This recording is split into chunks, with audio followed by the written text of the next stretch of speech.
Mga igsuon mayong adlaw kanatong tanan. Karon adlaw na usab nga Miyerkules, pitsa 7 sa bulan sa Hunyo sa tuig 2023. Ug karon mga igsuon aniya nakita sa ikasiyam nga semana sulod sa tuig.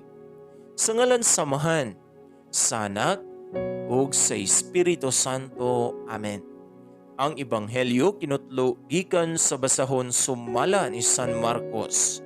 Kapitulo 12, versikulo 18 ngadto sa 27. Unya may mga Saduceo nga miduol kang Jesus. Mao kini sila ang nag-ingon nga dili mabanhaw ang mga patay. Magtutudlo miingon sila.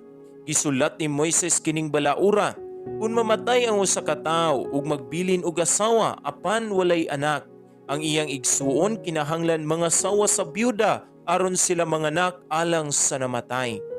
May 7 ka man nagsuon nga lalaki, ang kamagulangan naminyo og namatay nga walay anak. Unya ang iyang manghud nga asawa sa byuda ug siya usab namatay nga walay liwat. Mausab kini ang nahitabo sa ikatulo nga igsuon, ingon man sa nahibilin nga mga igsuon. Silang 7 ka man nagsuon naminyo sa babae ug nangamatay nga walay anak. Sa katapusan namatay ang babae.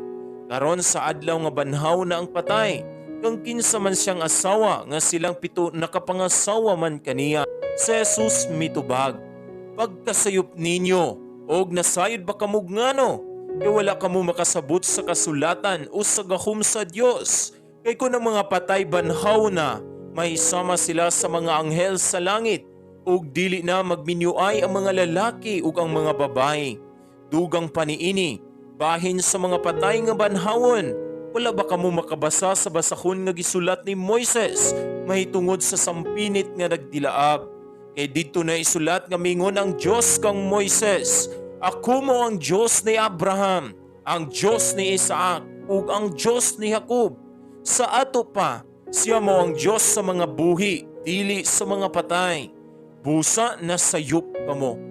Mga igsuon, ang ebanghelyo sa Ginoo. Daygon ikaw, O Kristo.